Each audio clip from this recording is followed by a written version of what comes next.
সকালবেলা মনের শান্তিতে ঘুমিয়েছিলাম। তখনই বাসার কলিং বেলের আওয়াজে আমার শান্তির ঘুমটা ভেঙে গেল। খানিকটা রাগীভাবে চোখ খুললাম, কারণ কাল রাতে অনেক দেরিতে ঘুমিয়েছি, আনুমানিক 4টায় বা তার থেকেও দেরিতে। আর সবচেয়ে বড় কথা হচ্ছে, সকালবেলা তো আমার বাসায় কারো আসার কথা নয়। আমি বিছানা থেকে উঠে মোবাইলটা হাতে নিলাম। সকাল 11:35 বাজে। কি ভাবছেন এত দেরি করে ঘুম থেকে উঠি কেন? আপনাদের প্রশ্নের উত্তর একটু পরে দিচ্ছি। এদিকে বাসার কলিং বেল বাজিয়ে কেউ একজন আমার মাথা খারাপ করে ফেলতেছে। আমি তাড়াতাড়ি করে চোখ মুখে কোনো মতে পানি দিয়ে নিলাম, দরজার কাছে গেলাম, দরজা খুললাম। ভেবেছিলাম একটা ধমক দিব, কেন এত বিরক্ত করতেছে সকাল সকাল। কিন্তু সামনে তাকিয়ে দেখি একটা ছেলে, বয়সে আমার থেকেও ছোট হবে, আনুমানিক বয়স 19-20 হবে। ছেলেটার গায়ের টি শার্ট দেখে বুঝে ফেললাম কুরিয়ার বয়। তাই কিছু বললাম না, কারণ সময় মতো জিনিস ডেলিভারি করতে না পারলে তো এদের আর চাকরি থাকবে না। তাই হয়তো এতবার বেল বাজাচ্ছিল। আমি এদের বিষয়টা বুঝি, তাই কিছু বললাম না। বোঝার চেষ্টা করলাম ছেলেটা কি বলতে চাচ্ছে। আসসালামু আলাইকুম স্যার। ওয়ালাইকুম আসসালাম। স্যার, আপনার জন্য একটা কুরিয়ার আছে। এরপর ছেলেটা তার ব্যাগ থেকে একটা বাক্স বের করে আমার হাতে দিল। আমি হাতে নিলাম বাক্সটা। এরপর আমি ভিতরে যাব, তখনই ছেলেটা আবার বলল, স্যার, 1 মিনিট, এখানে একটা সাইন করে দিন প্লিজ। হুম। আমি সাইন করে বললাম, কলিং বেল একটু কম বাজালেও পারতে। সরি স্যার, একটু তাড়া ছিল তাই আর কি। It's okay. এরপর আমি বাসার দরজা দিয়ে আমার রুমে চলে এলাম। বাক্সটা টেবিলের উপরে রেখে দিলাম, পরে খুলে দেখা যাবে। এইবার আপনারাই বলুন, আগে আমার পরিচয় দিব নাকি দেরিতে ঘুম থেকে উঠি সেইটা বলবো? আগে পরিচয় দেই, তারপর না হয় এইসব ছোটোখাটো বিষয় বলা যাবে। হাই, আমি শ্রাবণ আহমেদ ইমন। অনেকে হয়তো চিনেন, আবার যারা চিনেন না তারা ইনবক্সে এসে পরিচিত হয়ে যান। ওকে। পরিবার বলতে আমি, আব্বু আম্মু, বড় এক ভাই এবং আমাদের সকলের থেকে ছোট একটা বোন, এটাই পরিবার। কিন্তু দুঃখের বিষয়, আমি তাদের সাথে থাকি না আজ প্রায় 8 বছর। আব্বু আম্মুর চেহারা এখনও ভুলি নাই, কিন্তু ভাইয়া আর আপুর চেহারা প্রায় বিলুপ্ত। মনে নেই ঠিক, এসব বাদ দেই, আস্তে আস্তে সব কিছু জানতে পারবেন। আমি বর্তমানে একা থাকি, সম্পূর্ণ একা। ঢাকা নামের এই ব্যস্ত শহরে আমি একা বসবাস করি। পড়াশোনা শেষ করে একটা জব নিয়েছি, প্রায় 2 বছর এই চাকরিতে আছি। আপাতত ছুটিতে আছি। আর কিছু বলবো না, অনেক কিছু বলে ফেলেছি। বাকি সব রহস্য আস্তে আস্তে জানতে পেরে যাবেন। রহস্য বলতে পরিবার থাকা সত্ত্বেও একা থাকি কেন, আর তাদের সাথে কোনো যোগাযোগই বা রাখি নাই কেন, ইত্যাদি। এইবার হয়তো বুঝতে পারতেছেন রাতে আমি দেরি করে ঘুমাই কেন, আর ঘুম থেকে বেলা করে উঠি বা কেন। এক কথায় আম্মু কাছে নেই যে ঘুম থেকে ডেকে দিবে, আর 2 বউ তো নাই। আমার জীবনে কোনো প্যারা নাই, যখন ইচ্ছা ঘুমাবো, যখন ইচ্ছা যা খুশি তাই করব। আমার একা থাকতে খুব ভালো লাগে, তাই তো একা থাকি। পরিবারের জন্য মন খারাপ হতো অনেক আগে, এখন না, কারণ আমাকে এমনভাবে তৈরি করা হয়েছে যে এখন আর কষ্ট হয় না। আপনারা হয়তো অনেক বিরক্ত হচ্ছেন, কারণ আমার প্রতিটি কথাই এত রহস্য কেন তৈরি করা হয়েছে, এর মানে কি, কে তৈরি করেছে? গল্পের সাথে থাকুন, সব জেনে যাবেন আশা করি। আপনাদের সাথে কথা বলতে বলতে অনেক দেরি হয়ে গেছে। এদিকে পেটের ভিতরে ইঁদুর দৌড়াচ্ছে, তাই আর দেরি না করে কিচেনে গিয়ে 5 মিনিটের মধ্যে নুডলস রান্না করলাম। আপাতত আগে খেয়ে নেই, তারপরে বাকি কথা বলতেছি। Okay bye. টেলিভিশনে আজকে নিউজ দেখতেছিলাম, তখনই আমার মোবাইলে একটা কল আসলো। আমি নাম্বারটা চেক করে রিসিভ করলাম। জাকির সাহেব বলুন। অনেকদিন তো হলো, এইবার তো অফিসে জয়েন করুন। জাকির সাহেব, করব, খুব তাড়াতাড়ি জয়েন করব। স্যার, যে কারণে আপনাকে ফোন দিয়েছিলাম। স্যার, কোন জেলায় আপনার ট্রান্সফার করব? সেটা আমি আপনাকে একটু পরে ফোন দিয়ে বলতেছি। ওকে স্যার, রাখি তাহলে। হুম। এরপর ফোনটা রেখে ভাবতে লাগলাম দেশের কোন জায়গা আমার ভালো লাগে। পেয়েছি, সিলেট। সিলেট শহরটা আমার খুব ভালো লাগে। বিকেলে জাকির সাহেবকে ফোন করে জানিয়ে দিলেই হবে। এরপর আমি ড্রয়িং রুম থেকে আমার রুমে চলে এলাম। রুমে ঢুকে রেডি হতে লাগলাম। রেডি বলতে একটা 3/4 প্যান্ট আর একটা টি শার্ট পরে নিলাম। উদ্দেশ্য বাসার পাশের পার্ক, সেখানে গিয়ে একটু চিল করা যাবে। রুম থেকে বের হতে যাব, তখনই চোখ গেল টেবিলের উপরে রাখা সেই বাক্সটির উপর। আর দেরি বা করে তাড়াতাড়ি খুলে ফেললাম। ভিতরে একটা ফাইল রাখা আছে, ফাইলটা খুলে দেখতে লাগলাম।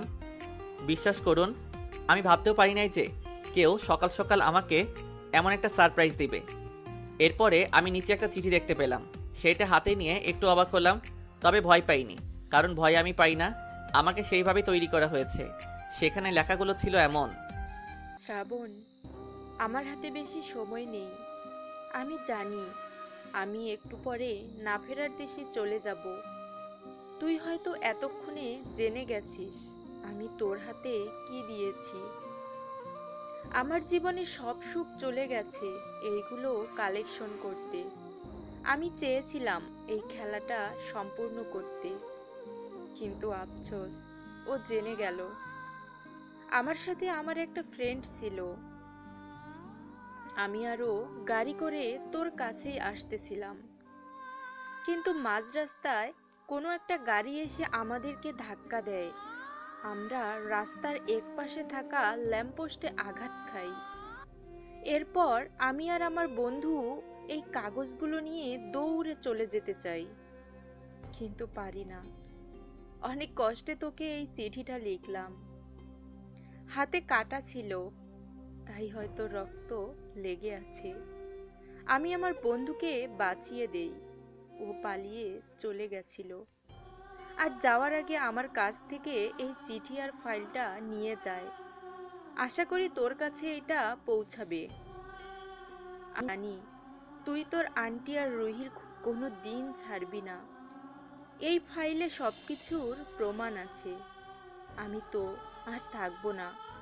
তুই কাউকে ছেড়ে দিস না। মনে রাখিস, এদের কারো কোনো ক্ষমা হয় না। বাবা, নিজের খেয়াল রাখিস। আর এখন তো আর আমি থাকবো না। আমাকে কথা দে তুই তোর পরিবারের কাছে ফিরে যাবি, তাহলেই আমি মরে শান্তি। ব্যাস, আর কিছু লেখা নেই। চিঠিটা শেষ। মনটা হালকা খারাপ হয়ে গেল। আমি সব কিছু গুছিয়ে আবার রেখে দিলাম। আজকে 1 মাস হলো আঙ্কেল মারা গেছেন। তিনি একজন সৎ দায়িত্ববান পুলিশ অফিসার ছিলেন।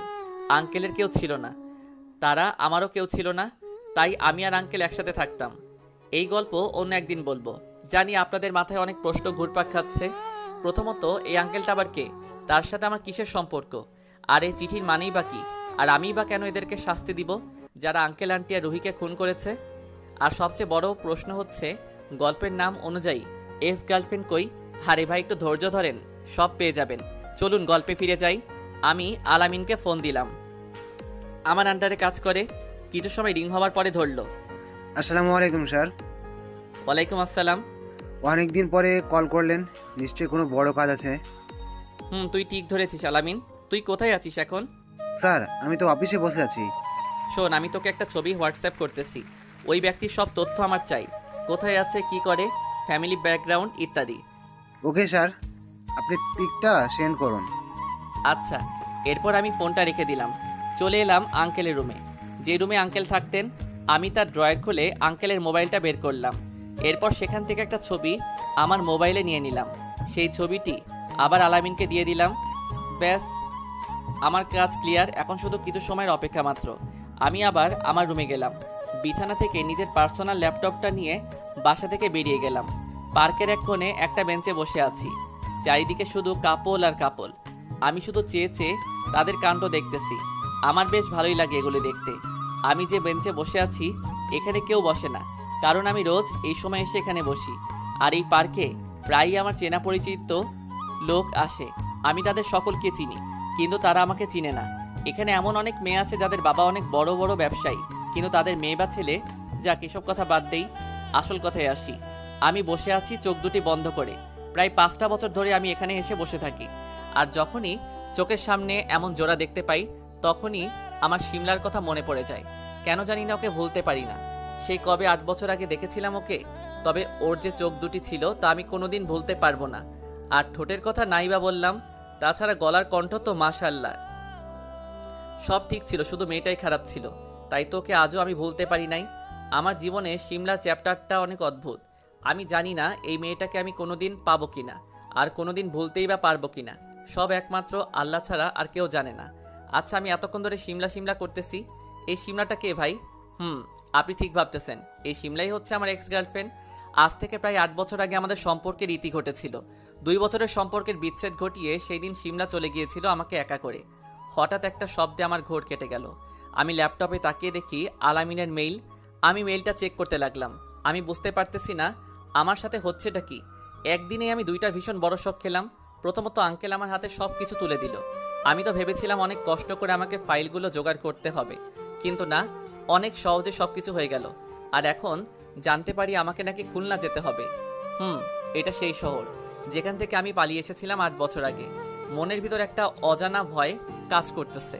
মনে অনেক প্রশ্ন এসে জমা হচ্ছে। সেখানে গিয়ে কি আমি আমার পরিবারের দেখা পাবো? আমাদের সেই বাসাটা কি এখনো সেখানে আছে, নাকি অন্য কোথাও চলে গেছে সবাই? এখনো কি আমাকে কেউ মনে রেখেছে? আর সিমলাই বা কোথায়? ওর দেখা কি আবার পাবো?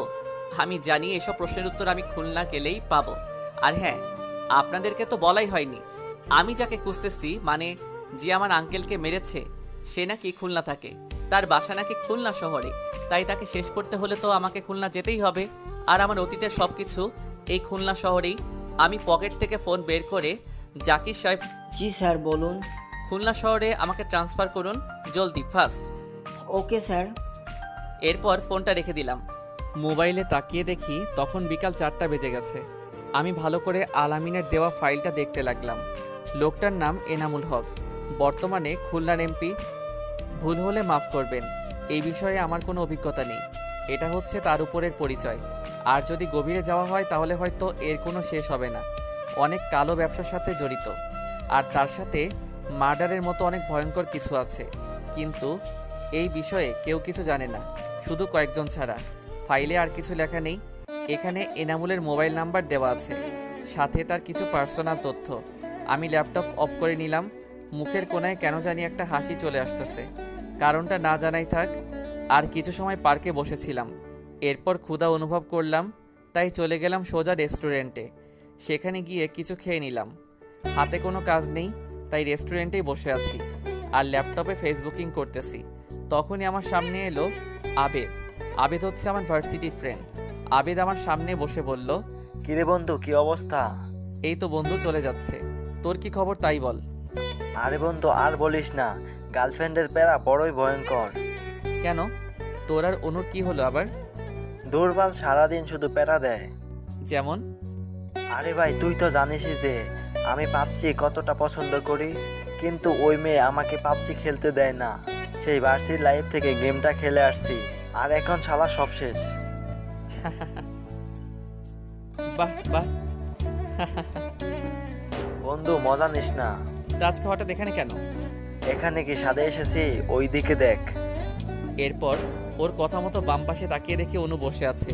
হায় আল্লাহ, ভাই তুই যা তাহলে, দেখ আমাদের দিকে কেমন করে তাকিয়ে আছে। হুম। বন্ধু, কালকে আমি খুলনা যাচ্ছি। হঠাৎ খুলনায় কেন? ট্রান্সফার হয়েছে ওখানে। দূর, সবাই যার যার মতো ব্যস্ত হয়ে যাচ্ছে।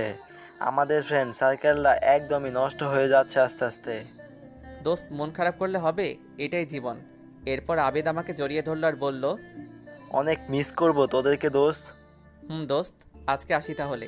এরপর আমি রেস্টুরেন্ট থেকে বেরিয়ে গেলাম। সন্ধ্যা হয়ে গেছে। আমি বাসার কাছে এসে একটা দোকান থেকে সিগারেট কিনে নিয়ে বাসায় ঢুকলাম। ও, আপনাদেরকে তো বাড়ির কথা বলাই হয়নি। চলুন বাসার সম্পর্কে কিছু বলি। আমি যে বাসায় থাকি সেই বাসাটা আমার না, আবার আমার, মানে হচ্ছে এই বাসার মালিক ছিলেন রফিক আঙ্কেল, মানে যে মারা গেছে। যেহেতু তার কোনো ছেলে বা মেয়ে নেই, তাই এই বাসা আমারও বলা যায়। বাড়িটা 2 তলার। এর বড় বাসায় শুধু আমি একা থাকি। একটু অদ্ভুত হলেও আমার তো ভালোই লাগে, থাক আর কিছু বলবো না। আমি বাসায় ঢুকে সোজা ছাদে চলে এলাম। ছাদের একপাশে দোলনা আছে। আমি সেখানে গিয়ে বসে পড়লাম আর পকেট থেকে সিগারেটের প্যাকেট বের করলাম। হাতে সিগারেট আর মনে অনেক প্রশ্ন নিয়ে বসে আছি। জীবন বদলাতে আসলে সময় লাগে না। আগে আমি কি ছিলাম আর এখন আঙ্কেলের কারণে কি হয়ে গিয়েছি, ভাবতেই অবাক লাগে। এরপর ছাদে বসে কয়েকজন বন্ধুর সাথে ফোনে কথা বলে নিলাম, কারণ কালকে তো খুলনা চলে যাচ্ছি। জানি না আবার কবে আসবো। নিচে এসে কিচেনে গিয়ে রান্না করতে লাগলাম। আমি নিজেই রান্না করতে পারি, তাই কাউকে লাগে না। রাতে খাবার খেয়ে নিজের রুমে চলে এলাম। রুমে এসে মোবাইলে গেম খেলতে লাগলাম। তখনই মোবাইলে একটা কল আসলো। বলুন তো কেমনটা লাগে। তারপরে গেম থেকে বেরিয়ে ফোনটা রিসিভ করি। জাকির সাহেব ফোন করেছে। আপনি ফোন দেওয়ার আর সময় পেলেন না? সরি স্যার, কিন্তু একটা নিউজ জানানোর জন্য ফোন করেছিলাম। বলেন। স্যার, আপনার ট্রান্সফার হয়ে গেছে খুলনায়। প্রথমে তো রাজি হচ্ছিল না, পরে আপনার কথা বলায় রাজি হয়েছে। Good job. স্যার, সবচেয়ে মজার বিষয় কি জানেন? কি? স্যার, খুলনা বিভাগে মাত্র কয়েকদিন আগে এক অফিসারকে নিয়োগ করা হয়েছিল, কিন্তু আপনি তার সব কিছু বেচতে দিলেন। এখন সে নওগাঁ ট্রান্সফার হয়েছে। আপনি মিয়া অনেক বেয়াদব হয়েছেন। জি স্যার, মানে? আচ্ছা সব কিছু বুঝলাম, কিন্তু সেখানে তো আমি কিছু চিনি না। একটা থাকার ব্যবস্থা করতে হবে তো নাকি? স্যার, আপনি আমাকে এই 2 বছর এইটুকু চিনলেন? আমি সব কিছু ব্যবস্থা করে রেখেছি। তাই নাকি? তা কি ব্যবস্থা করেছেন শুনি। স্যার, সব কিছুর ব্যবস্থা করে রেখেছি। একটা এসি বাসের টিকিট কেটে রেখেছি আপনার জন্য। এরপর সেই বাসে উঠে সোজা খুলনায়। সেখানে আপনার জন্য অপেক্ষা করবে মিস্টার আরিফ। সেখানে আমার মতো আপনার সাথে সব সময় থাকবে মিস্টার আরিফ।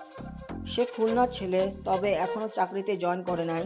আপনার সাথেই জয়েন হবে এবং সেই ছেলে আপনাকে একটা বাসায় নিয়ে যাবে। বাসাটা সম্ভবত দোতলা, আমি ভালো করে জানি না, তবে এইটুকু বলতে পারি আপনার সেখানে কোনো অসুবিধা হবে না। আর কোনো অসুবিধা হলে তো আমি আছি। আমি তো জাকির সাহেবের কথা শুনে পুরাই হট। এই কি সেই জাকির সাহেব যে কিনা 2 বছর আগে একটা বোকার ডিব্বা ছিল, কিছুই বুঝতো না, সব আমি বুঝিয়ে দিতাম, আর এখন আমার সাথে থাকতে থাকতে অনেক ফাস্ট হয়ে গেছে। ভালোই হয়েছে, আর বলার দরকার নেই, আমি বুঝে গেছি আপনি সব কিছু ঠিক করে রেখেছেন। Good job. ধন্যবাদ স্যার। আচ্ছা ঠিক আছে মিস্টার জাকির সাহেব, ভাগ্যে থাকলে আবার দেখা হবে। মানে বুঝলাম না স্যার, আপনি কি চিরকালের জন্য খুলনায় চলে যাচ্ছেন নাকি? অনেকটা সেই রকম, পরিস্থিতি ভালো হলে আর আসবো না হয়তো এই ব্যস্ত শহরে। স্যার, তাহলে আমার কি হবে? আপনি এখন অনেক বুদ্ধিমান হয়ে গেছেন, এখন আর আমার প্রয়োজন হবে না। স্যার, আপনি প্লিজ যাবেন না। আপনি জানেন আমি যেটা একবার বলে ফেলি সেটা থেকে আর ফিরি না। আচ্ছা স্যার, আবার দেখা হবে আশা করি। আচ্ছা জাকির সাহেব, বাস কয়টায় ছাড়বে? জি স্যার, সকাল 10টায়। আচ্ছা ভাই, এরপর ফোন রেখে দিলাম।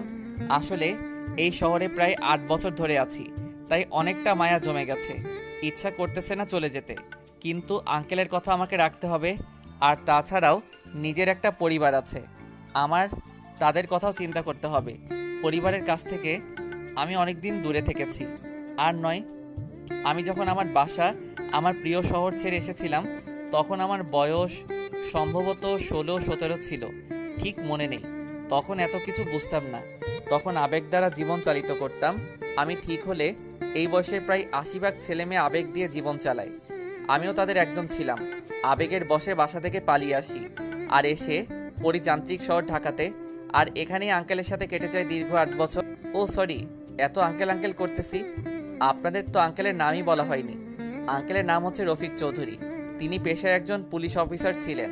আর বাকি সব কিছু গল্পে আস্তে আস্তে জানতে পেরে যাবেন। আর একটা বিষয়, আমি বাসায় কেন ছেড়ে চলে এসেছিলাম, আর এতে কি আমার পরিবারের কোনো দোষ ছিল নাকি আমারই কোনো দোষ ছিল, এই সব কিছু পরে কোনো এক সময় বলবো। আর আমি বর্তমানে কিসের চাকরি করি এটা অজানাই থাক, পরে সারপ্রাইজ দিব আপনাদেরকে। এখন গল্পে ফেরা যাক, চলুন। জাকির সাহেবের ফোনটা রেখে মোবাইলের স্ক্রিনে তাকিয়ে দেখি রাত 11টা বাজে। অনেক রাত হয়ে গেছে, এরপর ঘুমাতে যাব। তখনই একটা কথা মনে পড়ল, তাই মোবাইলে থেকে নিজের পার্সোনাল সিমটা খুলে ফেলি। একটা অবৈধ সিম প্রবেশ করাই আমার মোবাইলে। এরপর মোবাইলটা অন করে ল্যাপটপ থেকে একটা নাম্বার উঠিয়ে কল করি সেই নাম্বারে। কিছু সময় রিং হওয়ার পরে কল রিসিভ করলো, কিন্তু মজার বিষয় হচ্ছে ফোনটা রিসিভ করে কোনো কথা বলতেছে না, একদম চুপ করে আছে। অনেক চালাক আছে, তাই আমি বললাম, মিস্টার এনামুল, আপনি তো দেখছি অনেক চালাক, কিন্তু এত চালাক হয়েও আপনি ফেসে গেলেন। খুব খারাপ লাগতেছে আপনার জন্য। কে কে বলছেন আপনি?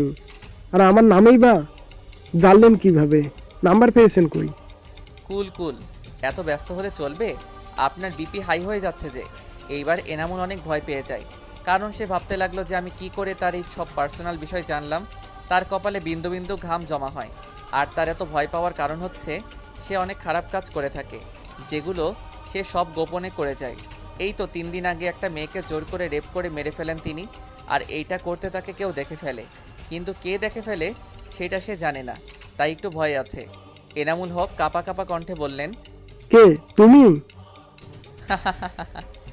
এই হাসি শুনে যেন এনামুলের প্রাণ যায় যায় অবস্থা।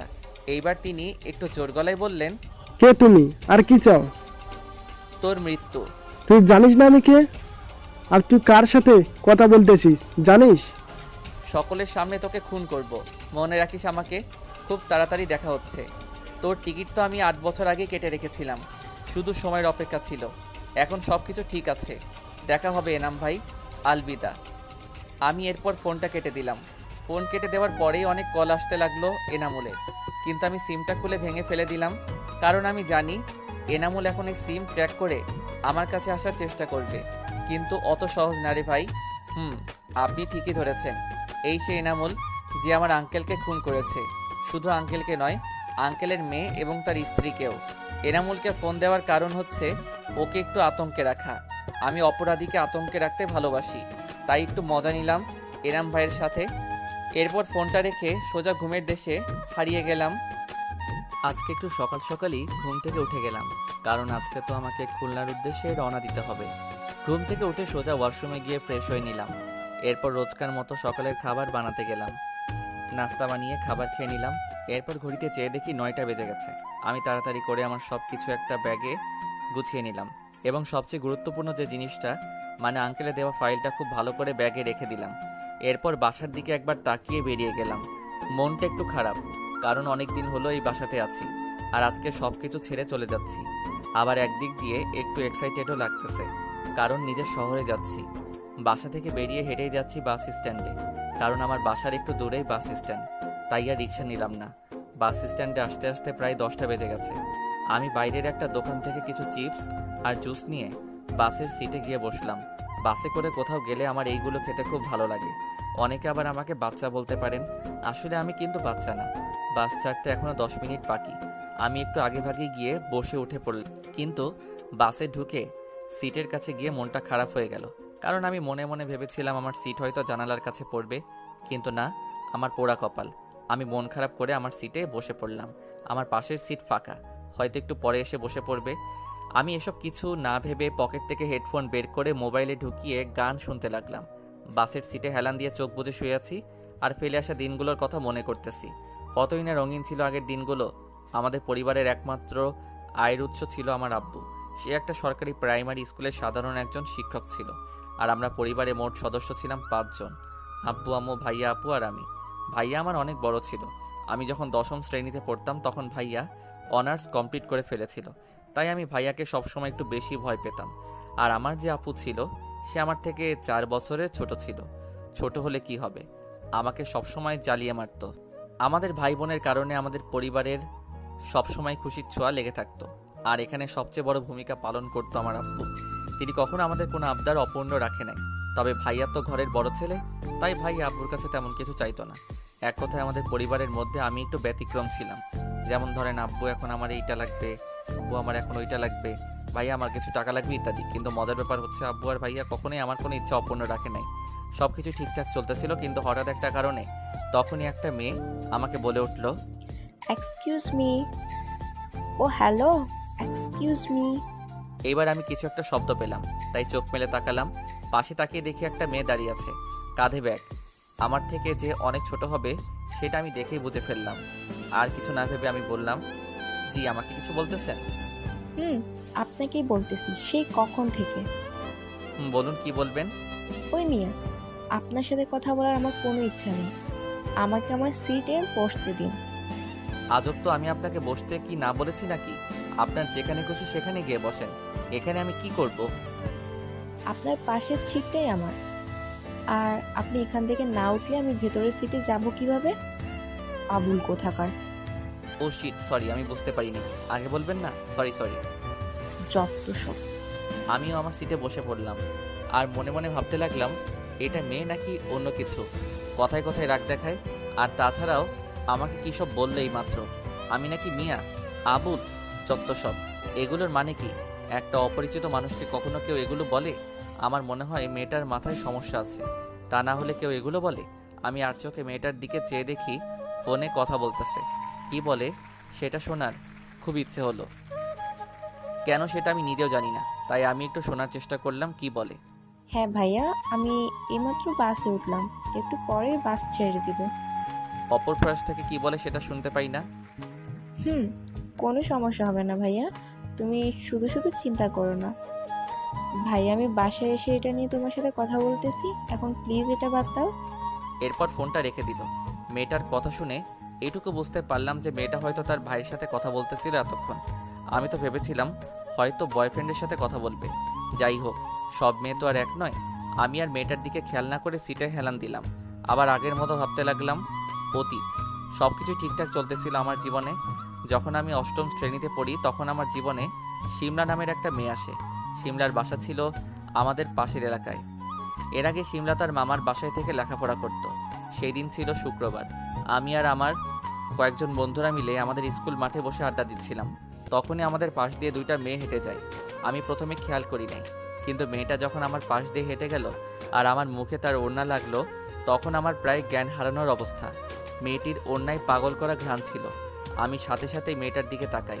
ব্যাস, হয়ে গেল। আমি হাঁ করে একভাবে মেয়েটার দিকে তাকিয়ে রইলাম। কি বলবো, আমি মুখের ভাষায় প্রকাশ করতে পারবো না। মেয়েটির সব কিছুই যেন একদম পারফেক্ট। সবচেয়ে বেশি ভালো লেগেছিল মেয়েটির টানা টানা দুটি চোখ। আমি যেন সারা জীবন এই চোখের দিকে তাকিয়ে কাটিয়ে দিতে পারবো। মেয়েটির দিকে তাকিয়ে থাকতে থাকতে কখন যে চলে গেছে খেয়ালই করি নাই। আমি বাস্তবে ফিরে এসে সামনে দৌড়ে গেলাম। পিছে পিছে আমার বন্ধুরাও এলো, কিন্তু মেয়েটিকে আর দেখতে পেলাম। কি রে দোষ, সেই কখন থেকে কি খুঁজতেছিস? কিছুই বলতেছিস না। দোস্ত, ক্রাশকে খুঁজতেছি। সবাই হেসে দিল। আমি এখানে হাসার কি বলেছি? হাসবো না তো কি করব? তা তোর কিরাসের নাম কি? জানি না। বাসা কই? জানি না শালা, আমি কিছুই জানি না। জানলি কি আর এখানে খুঁজতাম? তুই কি পাগল হলি নাকি? নাকি আমাদের সাথে ফাজলামো করতেছিস? মামা সত্যি, আমরা যখন একটু আগে কথা বলতেছিলাম তখনই আমাদের পাশ দিয়ে হেঁটে গেছে, কিন্তু আমি অন্য খেয়ালে ছিলাম, তাই হারিয়ে ফেলেছি। সবাই কিছু সময় ভেবে বলল, তুই যখন ওকে এখানে দেখেছিস তাহলে নিশ্চয়ই আমাদের বা পাশের এলাকার মেয়ে বা ঘুরতে এসেছে। তাহলে ওকে খুঁজে পাওয়া যাবে, সমস্যা নাই, চিন্তা করিস না। হুম।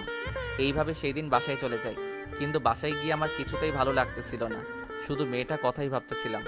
অবশেষে পরের দিন আর কিছু না ভেবে স্কুলে চলে গেলাম। আমি সহ আমার সব বন্ধুরা স্কুলের মাঠে বসে আছি। একটু পরে ক্লাস শুরু হবে, তাই ক্লাসে চলে গেলাম। সেই দিন আমি ক্লাসে গিয়ে সব থেকে বড় শট খাই, কারণ ক্লাসের ফার্স্ট বেঞ্চে কালকে সেই মেয়েটা বসে আছে। কথা বলতে যাব তখনই স্যার ক্লাসে আসে। ব্যাস, ক্লাস করতে লাগলাম। মেয়েটি নাকি আমাদের স্কুলে নতুন ভর্তি হয়েছে, নাম শিমলা। আমি তো আজকে সারাদিনে শিমলার দিকে তাকিয়েছিলাম। অবশেষে সব ক্লাস শেষ হলো।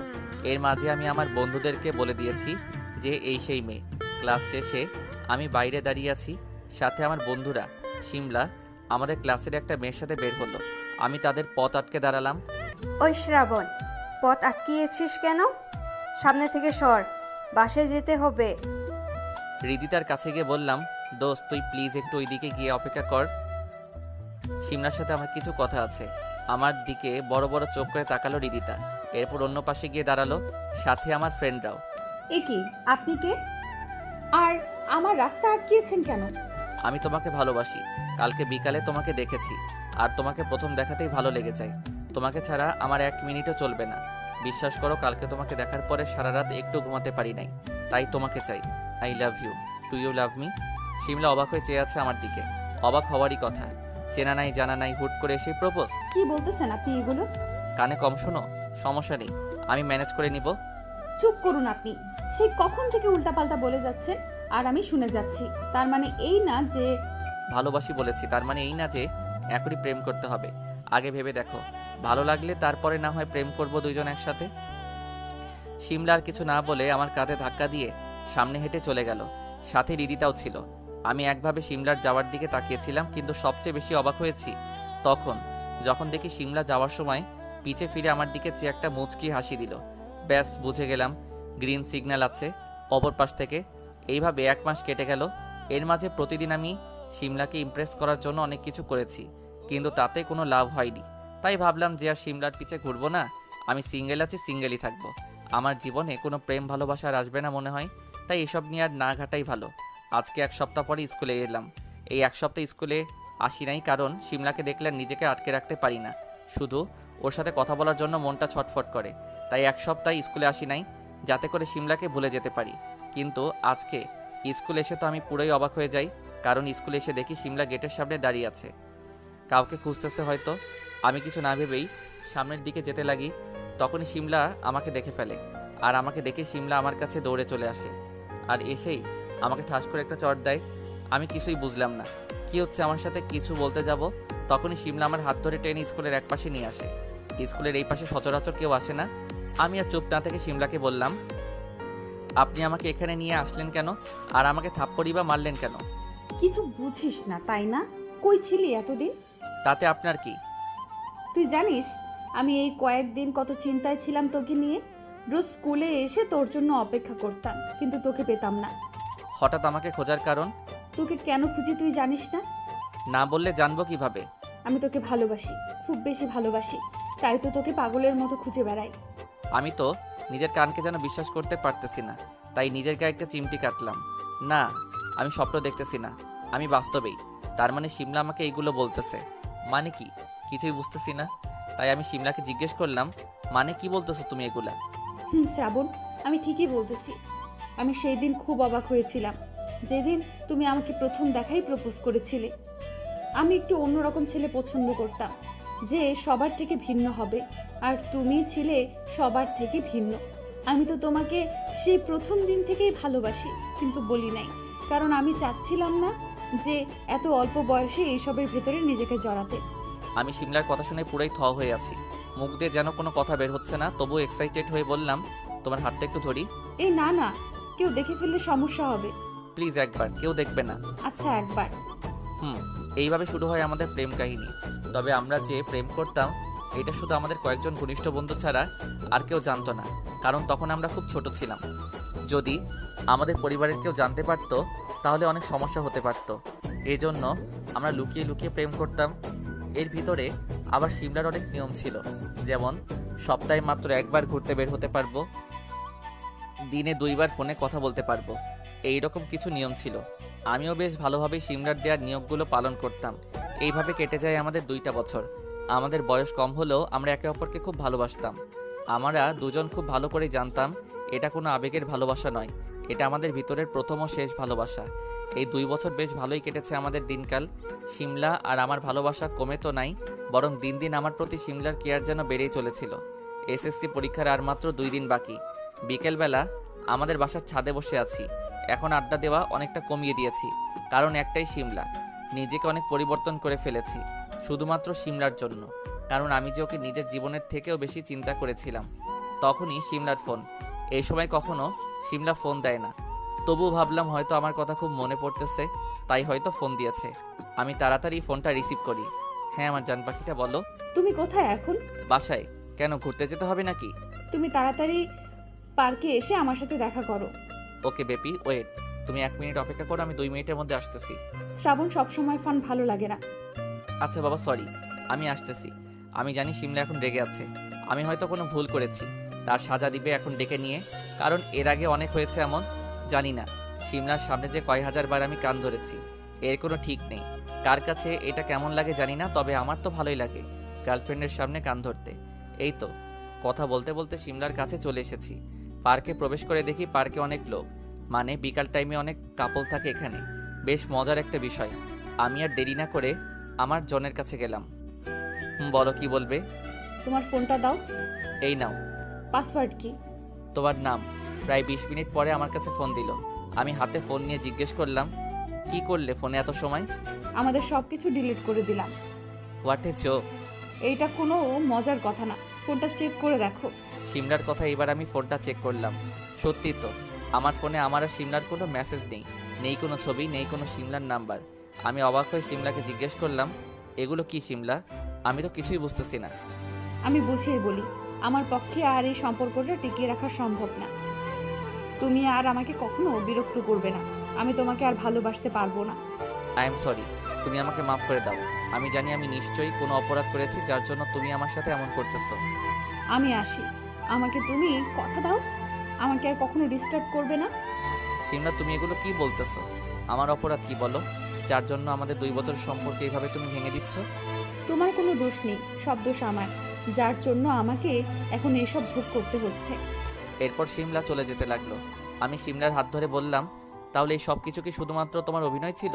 জাস্ট টাইম পাস ছিলাম আমি? কথাগুলো বলার সময় চোখ থেকে পানি বেরিয়ে গেল।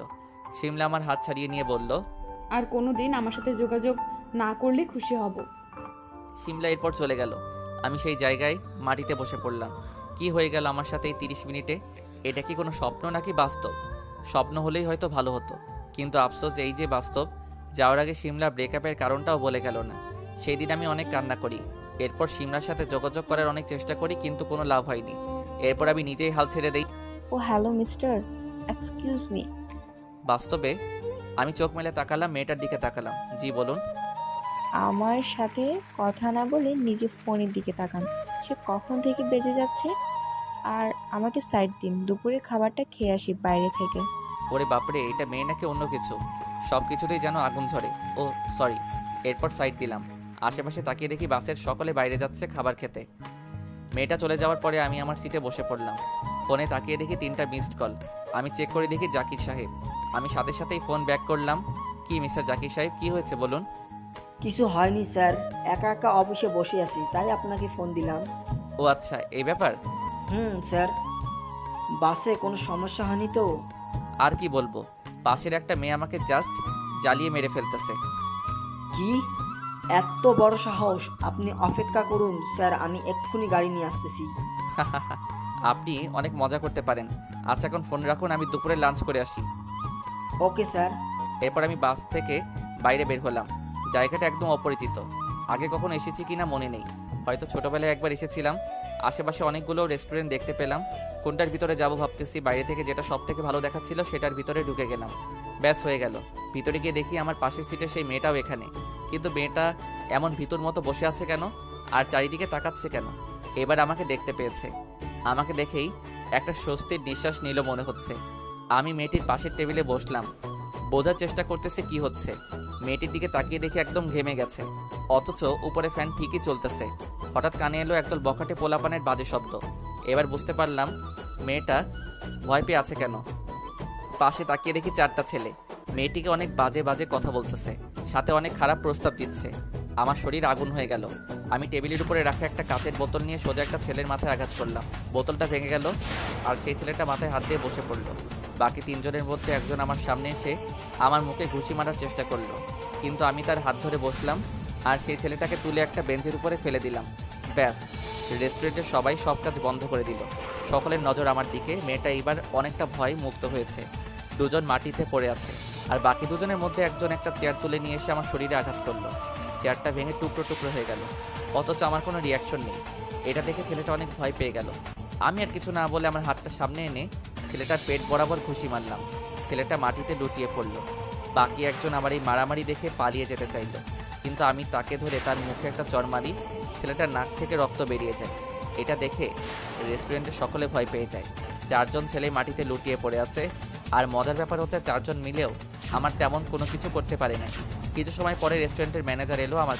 আমি এক্ষুনি পুলিশকে ফোন করতেছি। আপনার সাহস তো কম নয়, আমার রেস্টুরেন্টে এসে আমাদের জিনিসপত্র ভাঙচুর করেন। আরে ভাই, আমার তো মাথায় কাজ করা বন্ধ করে দিছে। এই ম্যানেজার বলে কি? এমনিতেই মেজাজ খারাপ হয়ে আছে, তাই দিলাম ম্যানেজারকে ঠাস করে একটা। এরপর পকেট থেকে একটা কার্ড বের করে ম্যানেজারের সামনে ধরলাম। ম্যানেজার ভালো করে কার্ডটি দেখে আমার পা জড়িয়ে ধরে, সরি স্যার, সরি, আমি জানতাম না, আমাকে মাফ করে দিন প্লিজ স্যার। ম্যানেজারের এমন কাণ্ড দেখে সবাই অবাক। সবাই হয়তো বুঝতে চাইতেছে যে কি এমন দেখালাম যে ম্যানেজার দেখে পা জড়িয়ে ধরলো। আপনার কোনো মাপ নেই। আপনাদের রেস্টুরেন্টে কিভাবে এমন বখাটে পোলাপান ঢোকে, আর তাদেরকে কিছু না বলে আপনি আমাকে পুলিশের ভয় দেখান? আমি আশেপাশে তাকিয়ে দেখি সবাই দাঁড়িয়ে দাঁড়িয়ে ফ্রিতে সিনেমা দেখতেছে, তাই আমি সকলকে এখান থেকে চলে যেতে বললাম। মেয়েটাও চলে গেল। এরপর অনেক কথার পরে ম্যানেজারকে মাফ করে দিলাম এবং ছেলে 4 জনকে এখানকার পুলিশের হাতে দিয়ে দিলাম। এরপর আমি 2টা বিরিয়ানির প্যাকেট নিয়ে বাসে চলে এলাম। বাসে এসে দেখি মেয়েটা মাথা নিচু করে তার সিটে বসে আছে। আমি কিছু না বলে আমার সিটে গিয়ে বসে পড়লাম। মেয়েটা আমার দিকে এক পলক তাকিয়ে আবার মাথা নিচু করে নিল। আমি মেয়েটার দিকে একটা বিরিয়ানির প্যাকেট এগিয়ে দিলাম। কিছু সময় আমার দিকে তাকিয়ে থেকে এরপর নিল। আমি আমার ব্যাগ থেকে পানির বোতল বের করে মেয়েটির দিকে দিলাম। এরপর চুপচাপ বিরিয়ানি খেয়ে নিল। আমিও আমার প্যাকেট খুলে খেয়ে নিলাম। এর মধ্যে বাস ছেড়ে দিয়েছে। মোবাইলের দিকে চেয়ে দেখি দুপুর 2টা বাজে। আমি চুপ করে বসে আছি বাসের সিটে হেলান দিয়ে। তখন মেয়েটা বলল, ধন্যবাদ। কিসের জন্য? ওই যে তখন গুন্ডাগুলোর হাত থেকে সেভ করার জন্য, আর এখন খাবার এনে দেওয়ার জন্য। আমি কিছু না বলে জাস্ট একটা মুচকি হাসি দিলাম। তখনই মেয়েটা আবার বলে উঠল, কেউ ধন্যবাদ দিলে তাকে কিছু একটা বলতে হয়, জানেন না সেটা? আল্লাহ, আমারে তুমি উঠাই নাও। 10 মিনিট আগে কয়েকটা ছেলের জন্য একদম একটা বিড়াল হয়েছিল, আর এখন আমার কাছে এসে একদম বাঘের মতো গর্জন দেখাচ্ছে। এটাই হয়তো মেয়ে মানুষ। মনে মনে কথাগুলো বললাম। আচ্ছা ঠিক আছে, I am sorry and welcome. হুম। কিছু সময় চুপ থাকার পরে মেয়েটা আবার বলে উঠল, আচ্ছা ভাই, আপনার নামটা যেন কি? ইমন। শুধু ইমন? হুম ভাই আপনি কি খুলনা যাচ্ছেন? বাসটা যেহেতু খুলনা যাচ্ছে সেহেতু আমিও খুলনা যাচ্ছি। ভাই আপনার বাসা কি খুলনা? এই মেয়ে এত বকবক করতে পারে আমার জানা ছিল না। আমি তো ভেবেছিলাম একটা ধন্যবাদ দিয়ে চুপ হয়ে যাবে, কিন্তু এ তো দেখি থামার কোনো নামই নাই। যাই হোক, যেহেতু ভাইয়া বলে ডাকতেছে তাই সব চুপচাপ করে শুনে যাই। হ্যাঁ, আবার না। মানে বুঝলাম না। খুলনা আমার বাসা, কিন্তু থাকি ঢাকাতে। আরে ভাইয়া আগে বলবেন না, আমিও তো ঢাকায় থাকি। আপনি ঢাকায় কোথায় থাকেন? আমি পার্সোনাল কিছু কাউকে বলি না। ও হ্যালো, একটু ভাইয়া বলে ডেকেছি। এর মানে এটা না যে আপনি যা ইচ্ছে তাই বলবেন। ওকে, সরি সরি। এবার একটু চুপ করেন। মেয়েটা আমার সামনে থেকে মুখ ঘুরিয়ে নিল। আমি আর কিছু না ভেবেই পকেট থেকে একটা সিগারেট বের করে খেতে লাগলাম। হঠাৎ করে মেয়েটা আমার মুখ থেকে সিগারেটটা কেড়ে নিয়ে বাসের জানালা দিয়ে ফেলে দিল। আমি হাঁ করে মেয়েটির দিকে তাকিয়ে আছি। আপনার এত বড় সাহস, আমার মুখ থেকে সিগারেট কেড়ে নেন? 1000 বার কেড়ে নেব, কি করবেন আপনি? আপনি যদি একটা মেয়ে না হতেন তাহলে আপনাকে আমি এতক্ষণে মেরে পুঁতে ফেলতাম। আরে ধুর, সে কখন থেকে কি আপনি আপনি করতেছেন? আমি আপনার থেকে ছোট, তাই তুমি করেই বলবেন। অসহ্য। এইরকম কথা বলে মেয়েটা আমার মাথা খেয়ে ফেলেছে বাসের মধ্যে বসে। একটু আগে আমাকে যা নয় তাই বলতেছিল, আর এখন এইটুকু সময় ভাইয়া বানিয়ে আমার সাথে গল্প করতেছে। মেয়েটা অনেক মিশুক। মেয়েটার সাথে কথা বলতে বলতে খুলনা বাস স্ট্যান্ডে চলে এসেছি। প্রায় 5টা বেজে গেছে। রাস্তায় অনেক জ্যাম ছিল। মেয়েটা আমাকে বিদায় জানিয়ে বাস থেকে নেমে গেল। বাসের জানালা দিয়ে দেখলাম একটা ছেলে এসে মেয়েটাকে বাইকে করে নিয়ে গেল। এটা হয়তো তার সেই ভাই। যাই হোক, আমি আমার ব্যাগটা কাঁধে নিয়ে বাইরে বের হলাম। চোখে সানগ্লাস লাগিয়ে নিলাম। এরপর বাস থেকে নেমে গেলাম, কিন্তু বাইরে কাউকে দেখতে পেলাম না যে আমাকে নিতে এসেছে। তাই আমি সাথে সাথেই জাকির সাহেবকে ফোন দিলাম। জি স্যার, বলুন। আপনার সেই লোক কোথায়? আমি তো বাস স্ট্যান্ডে দাঁড়িয়ে আছি। স্যার, আপনি আর কিছু সময় অপেক্ষা করুন, নাজমুলকে আমি এক্ষুনি ফোন দিয়ে যেতে বলছি। কিন্তু এই নাজমুলকে? নাজমুল আমার মতো আপনার সাথে সব সময় থাকবে। আচ্ছা। এরপর আমি ফোন কেটে দিয়ে অপেক্ষা করতে লাগলাম। অনেক সময় দাঁড়িয়ে আছি। তখনই মনে পড়লো আজকে সারাদিনে একটাও সিগারেট খাওয়া হয়নি, তাই পকেট থেকে একটা বেনসন সিগারেট বের করে খেতে লাগলাম। তখনই আমার চোখ গেল সামনের একটা মেয়ের দিকে। মেয়েটা একা একা রাস্তা দিয়ে যাচ্ছিল। তখনই কয়েকটা ছেলে মেয়েটির রাস্তা আটকে দিয়ে উল্টাপাল্টা কথা বলতে লাগলো। আমি মনে মনে তৈরি হলাম যে আজকে এদেরকে আকাশে পাঠিয়ে দিব। ঠিক তখনই কোথা থেকে এক গাড়ি পুলিশ আসে। 2জন পুলিশ গাড়ি থেকে নামলো। এরপর গাড়ি থেকে একটা মেয়ে পুলিশকে নামতে দেখলাম। আরে এটা তো মেয়ে না, এটা সাক্ষাৎ একটা পরী। আমি এক দৃষ্টিতে মেয়েটার দিকে তাকিয়ে আছি। মেয়েটার চোখ দুটি যেন খুব চেনা চেনা লাগতেছে। কোথায় যেন দেখেছি, ঠিক মনে করতে পারতেছি না। আর মেয়েটার সবচেয়ে আকর্ষণীয় যে জিনিসটা সেটা হচ্ছে তার চুল। অনেক লম্বা লম্বা চুল। ইচ্ছে করতেছে এই চুলের মাঝে হারিয়ে যাই। আমি মনে মনে এগুলো ভাবতেছিলাম আর পুলিশগুলোর কাণ্ড দেখতেছিলাম। তখনই আমাকে অবাক করে দিয়ে মেয়ে পুলিশটির ছেলে 3টার গালে কষে কয়েকটি চর বসিয়ে দিল। আমি ভেবেছিলাম মেয়েটা হয়তো শান্ত হবে, কিন্তু না, এ তো আস্ত একটা রাগের ডিব্বা। আমি সেই জায়গায় দাঁড়িয়ে আছি, অলরেডি একটা সিগারেট শেষ, তাই পকেট থেকে আরেকটা সিগারেট বের করে মুখ আর আশেপাশে দেখতে লাগলাম। অনেক বদলে গেছে প্রাণের শহরটা। সে আগের মতো আর কোনো কিছু নেই। আমি যেখানে দাঁড়িয়ে আছি সেখানে আগে একটা টিনের ঘর ছিল। এখানে মানুষ বাসের জন্য অপেক্ষা করত, আর এখানে তো এখন পুরো একটা ডিজিটাল বাস স্ট্যান্ড গড়ে উঠেছে। সব কিছু বদলে গেছে। আমি মনে মনে পুরনো দিনের কথা চিন্তা করতেছি আর সিগারেট টানতেছি। তখনই হঠাৎ একটা গাড়ি এসে আমার সামনে থামলো। প্রথমে ভেবেছিলাম এমনি হয়তো থেমেছে, কিন্তু পরে খেয়াল করে দেখি সেই মেয়ে পুলিশ গাড়ি থেকে নেমে সোজা আমার কাছে চলে এলো। আমি খুবই অবাক হলাম। আমি আবার কি করলাম যে আমার কাছে পুলিশ এসেছে? চোখ থেকে সানগ্লাসটা নামান। আমি তার কথা মতো চোখ থেকে সানগ্লাস খুলে ফেললাম। এইটা কি সিগারেট খাওয়ার জায়গা? আমি কিছু না বলে সিগারেট এনে যাচ্ছি অন্যদিকে চেয়ে। এবার মেয়েটা আমার মুখ থেকে সিগারেট ফেলে দিল। আমি রেগে গিয়ে বললাম, আপনি আমার সিগারেট ফেলে দিলেন কেন? আমার এলাকায় সিগারেট খাওয়ার কোনো নিয়ম নেই। 1 মিনিট, আপনি এটা কি বললেন? আর আমাকে এসব পুলিশের নিয়মকানুন শেখাতে আসবেন না, ওকে? আমি এসব ভালো করে জানি। হাবিলদার সাহেব, এই ছেলেকে এক্ষুনি থানায় নিয়ে চলুন। এ একটু বেশিই কথা বলতেছে। থানায় নিয়ে কয়েক ডোজ দিলেই ঠিক হয়ে যাবে। মেয়েটির এই কথা শুনে গাড়ি থেকে দুজন পুলিশ এসে আমাকে ধরে গাড়িতে তুলতে যাবে। তখনই আমি বললাম, কি অপরাধে আমাকে থানায় নিয়ে যাচ্ছেন? এরপর মেয়েটা আমাকে একটা লেখা পড়তে বলল। আমি লেখাটা দেখে চুপ হয়ে গেলাম, কারণ সেখানে লেখা আছে এখানে ধূমপান করা নিষেধ। আমি তো পুরাই বেকুব বনে গেলাম, আর কোনো কথা বললাম না। এটা কি পুলিশ রে ভাই, সামান্য সিগারেট খাওয়ার জন্য থানায় নিয়ে যাচ্ছে? আজব ব্যাপার। আমি গিয়ে পুলিশের গাড়িতে বসলাম, আর বসে বসে ভাবতে লাগলাম, শুধুমাত্র আমার একটা ফোনেই আমি এই মেয়ের চাকরি নিয়ে নিতে পারি। কিন্তু আগে দেখে নেই এই মেয়ে আমার সাথে কি করে। আমি একটা হাসি দিলাম। এরপর কিছু সময় পরে থানায় চলে এলো আমাদের গাড়ি। একটা পুলিশ আমাকে নিয়ে লকআপে ঢুকিয়ে দিল। এদিকে নাজমুল বাস স্ট্যান্ড এসে দেখে শ্রাবণ নেই। সে অনেক খুঁজে দেখে চারপাশে, কিন্তু কোথাও পায় না শ্রাবণকে। তাই সে মোবাইলে শ্রাবণের একটা ছবি বের করে আশেপাশের লোকজনকে দেখাতে লাগলো। তখন একটা লোক বলে, আরে ভাই, এ লোক আপনার কি হয়? একে তো একটু আগে পুলিশ গ্রেপ্তার করে নিয়ে গেছে। আপনার মাথা ঠিক আছে? একটু ভালো করে দেখেন। আরে দাদা, আমি ঠিকই দেখেছি। এই ছেলেকে একটু আগে 3টা পুলিশ এসে গ্রেপ্তার করে নিয়ে গেছে, সাথে একটা মেয়ে পুলিশও ছিল। ও মাই গড। আচ্ছা ভাই, ধন্যবাদ। এরপর নাজমুল সোজা থানায় চলে আসে। কাউকে কিছু না বলে থানার ভিতরে ঢুকে যায়। লকআপের দিকে তাকিয়ে দেখে শ্রাবণ মাথা নিচু করে বসে আছে। এরপর নাজমুল আমার কাছে আসে। আমি চুপচাপ করে মাথা নিচু করে মাটিতে বসে আছি। তখনই আমি সামনে তাকিয়ে দেখি একটা ছেলে। সরি, আমার আসতে একটু লেট হয়ে গেল। আর আপনি এখানে কি করেন? কে তুমি? ভালো চিনলাম না তো। স্যার, আমি নাজমুল। জাকির স্যার পাঠিয়েছেন। ও আচ্ছা। স্যার, আপনি এখানে এলেন কি করে? সেই সব জিজ্ঞেস না করে তাড়াতাড়ি আমাকে বাইরে বের করুন। 1 মিনিট স্যার, আমি এখন ম্যাডামকে গিয়ে আপনার পরিচয় বলি। না, একদম না। থানায় ম্যাডামকে কিছু বলবেন না। আমাকে আপনি একদম সাধারণভাবেই এখান থেকে বের করবেন। কিন্তু কেন স্যার? তুমি হয়তো জানো আমি এখানে কি কাজে এসেছি। আমি চাই না কেউ এখনই আমার পরিচয় জানুক। এতে আমাদের কাজ করতে সমস্যা হতে পারে। কিন্তু স্যার। কোনো কিন্তু না। আর আমার পরিচয় যেন কেউ না জানে। Okay sir. এরপর নাজমুল পুলিশ ম্যামের কাছে গেল। ম্যাম, আমার বন্ধুকে গ্রেপ্তার করেছেন কেন? আপনার বন্ধু একটা পাবলিক প্লেসে দাঁড়িয়ে সিগারেট খাচ্ছিল।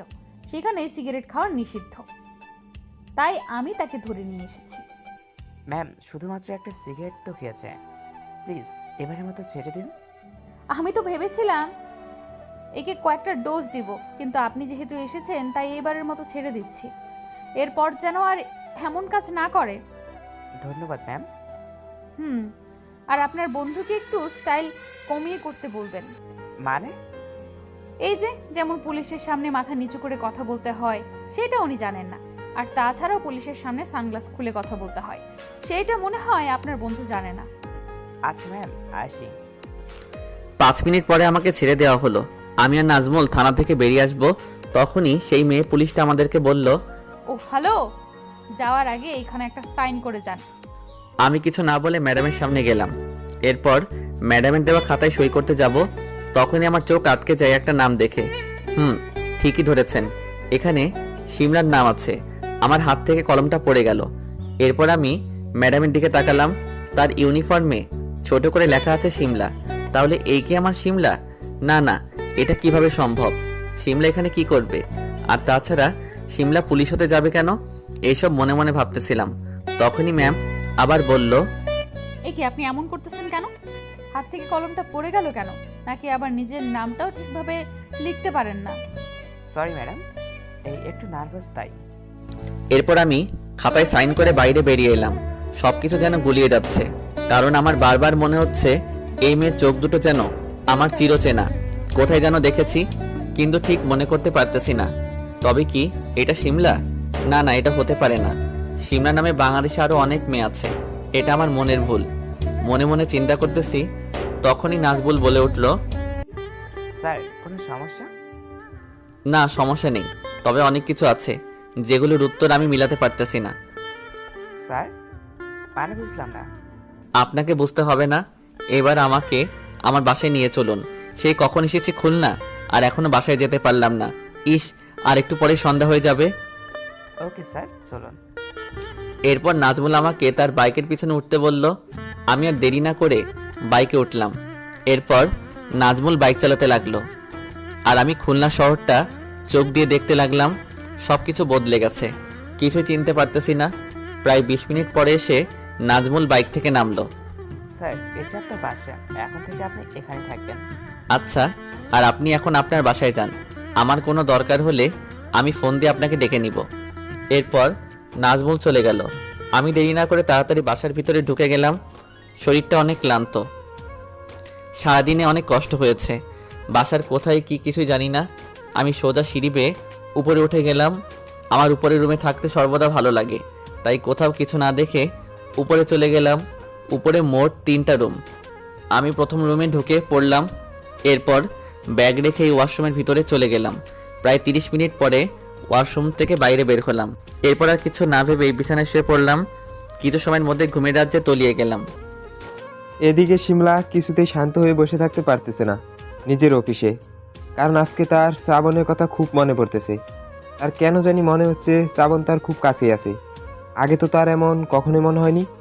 শিমলা তখন থেকেই অস্থির হয়ে আছে যখন ইমন নামের ছেলেটাকে সে দেখেছে, কারণ ওই ছেলেটার চোখ দুটো যেন কিছু একটা বলতে চায়। শিমলা বেশি সময় ওই চোখের দিকে তাকিয়ে থাকতে পারে নাই তখন।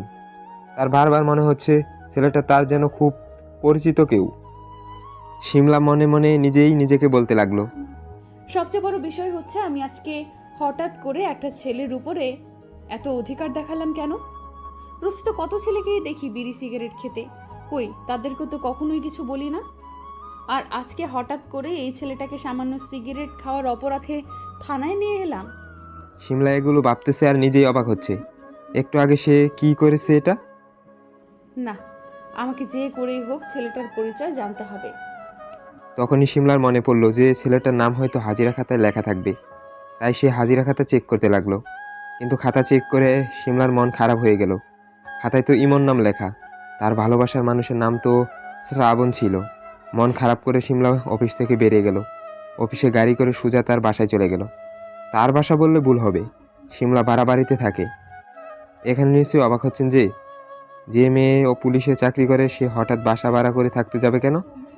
এর পিছনে অনেক বড় একটা কারণ আছে, সেইটা অন্য একদিন বলবো।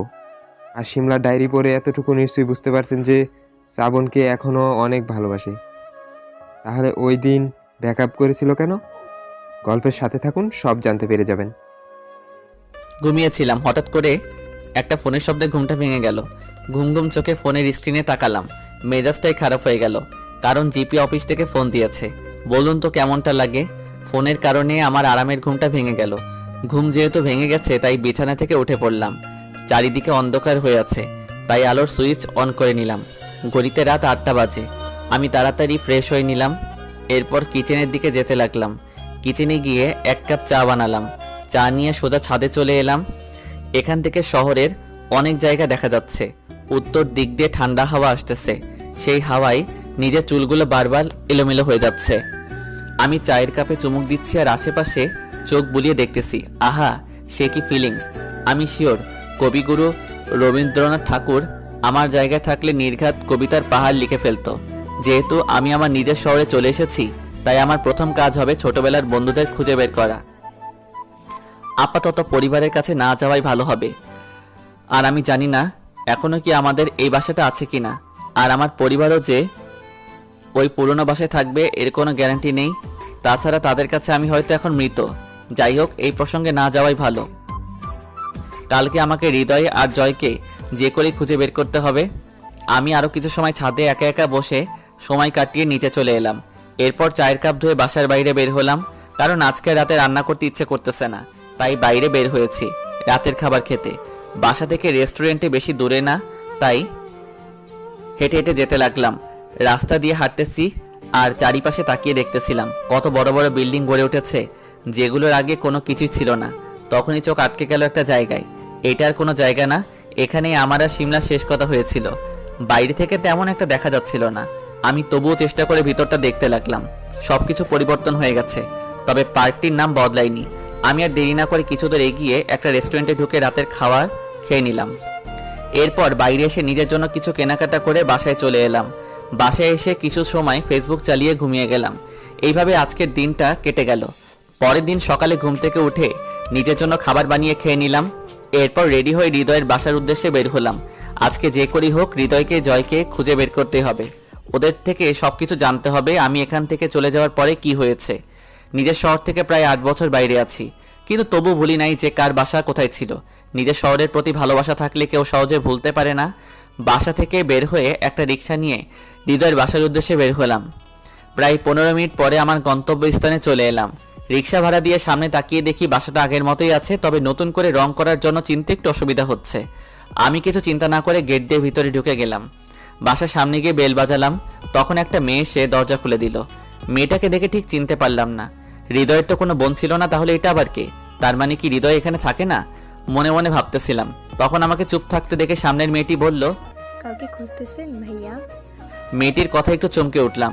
এরপর আমি স্বাভাবিক হয়ে বললাম, জি, মানে এখানে কি হৃদয় নামের কেউ থাকে? মেয়েটা আমার দিকে কিছুটা অবাক দৃষ্টিতে তাকিয়ে থেকে পিছনে ঘুরে বলতে লাগলো, ওগো, শুনতেছো? তোমাকে কে যেন খুঁজতে এসেছে। আমার বুঝতে আর বাকি রইল না যে হৃদয় এখানেই থাকে, আর এটা মনে হয় ওর বউ। আল্লাহ গো, সবাই বিয়ে করে নিয়েছে, একমাত্র আমি সিঙ্গেল রয়ে গেলাম। কিছু সময় পরে একটা ছেলে আমার সামনে এলো। কই, কে এসেছে দেখি, যে আমাকে খুঁজতেছে? এরপর হৃদয় আমার সামনে এলো। আপনি কি হৃদয়? জি হ্যাঁ, বলুন কি বলতে চান? আমি পকেট থেকে আমার ওয়ালেট বের করলাম। এরপর সেখান থেকে একটা কার্ড বের করে হৃদয়ের সামনে ধরলাম আর বললাম, I am Imon from CID, আপনাকে এখনই আমার সাথে যেতে হবে। আমার এই কথা শুনে হৃদয় আর ওর বউ দুজনেই ভয় পেয়ে গেল। আর হৃদয়ের বউ বলতে লাগলো, মানে কি স্যার, হৃদয় কি কিছু করেছে? সেইটা আমি বলতে পারবো না মিস্টার হৃদয়, আপনি তাড়াতাড়ি আমার সাথে আসুন। হৃদয় কিছু সময় চুপ থেকে আমার সাথে সাথে আসতে লাগলো। আমি হৃদয়ের অবস্থা বুঝতে পেরে মনে মনে একটু হেসে নিলাম। এখনো বোকা আর ভীতই রয়ে গেছে। আর আপনার আবার সত্যি সত্যি এটা ভেবে নিয়েন না যে আমি সিআইডি অফিসার। এটা তো জাস্ট একটা মজা ছিল, কারণ এরপর আমি হৃদয়কে দিয়ে জয়কে আমার কাছে আনবো এবং সবশেষে হৃদয় আর জয়কে একসাথে সারপ্রাইজ দিব যে আমি আবার ফিরে এসেছি। এটাই আমার প্ল্যান। আশা করি সকলে বুঝতে পেরেছেন। জয়ের বাসা এখান থেকে বেশি দূরে না, তাই আমি হৃদয়কে বললাম, আপনার বন্ধু জয়কে ফোন দিন। স্যার বিশ্বাস করুন, আমি কিছু করি নাই, প্লিজ আমাকে ছেড়ে দিন। আপনাকে যেটা বলেছি সেইটা করুন, না হলে কিন্তু অনেক খারাপ হবে বলে দিলাম। এরপর হৃদয় জয়কে ফোন দিল। কিছু সময় কথা বলে আমার দিকে তাকালো হৃদয়। কি বলেছে, আসতেছে? জি স্যার, একটু দাঁড়ান, জয় আসতেছে। কিছু সময় পরে দেখলাম একটা ছেলে আমাদের সামনে বাইক থামিয়ে হৃদয়কে জিজ্ঞেস করলো, কিরে ভিতর ডিম, এত জরুরিভাবে আমাকে আসতে বললি কেন? ও তার মানে ওইটা আমার বন্ধু জয়? বাহ, অনেক পরিবর্তন হয়ে গেছে, আগের থেকে অনেক মোটা হয়েছে। যাই হোক, দেখি কি বলে। হৃদয় আমাকে দেখিয়ে বলল, এই স্যার তোকে আসতে বলছে। আপনাকে তো ঠিক চিনলাম না। আমি কোনো কথা না বলে কার্ডটি জয়ের কাছে দিলাম। জয় কিছু সময় দেখে কার্ডটা আমাকে ফেরত দিয়ে বলল, মানে স্যার, আপনি আমাদের খুঁজতেছেন কেন? সেইটা আমার সাথে গেলেই বুঝতে পারবে। মানে স্যার, কোথায় যেতে হবে? বেশি কথা না বলে আমি যেখানে যেতে বলি সেখানে চলুন। এরপর আর কাউকে কথা বলার সুযোগ না দিয়ে আমি জয়ের বাইকে উঠে বসলাম। কিছু সময় পরে হৃদয়ে উঠে পড়ল। এরপর আমি জয় আর হৃদয়কে নিয়ে। হ্যালো বন্ধুরা, আমি সজীব সেন। আসলে কি বলবো, আপনারা তো আমার উপরে হয়তো অনেক রেগে আছেন, কারণ গল্প দিতে এত লেট হয় কেন। আসলে লেট করার কারণ আশিক ভাইয়া অনেক অসুস্থ, তার জন্য আর কি গল্প দিতে অনেক লেট হচ্ছে। আশিক ভাইয়া সুস্থ হোক, তারপর থেকে আবার রেগুলার গল্প দেওয়া হবে। গল্পটা কেমন লাগলো জানাতে বলবেন না, আর গল্পটা ভালো লাগলে অবশ্যই লাইক কমেন্ট করে শেয়ার করে দিবেন, বন্ধুদের মাঝে ছড়িয়ে দিবেন। ধন্যবাদ।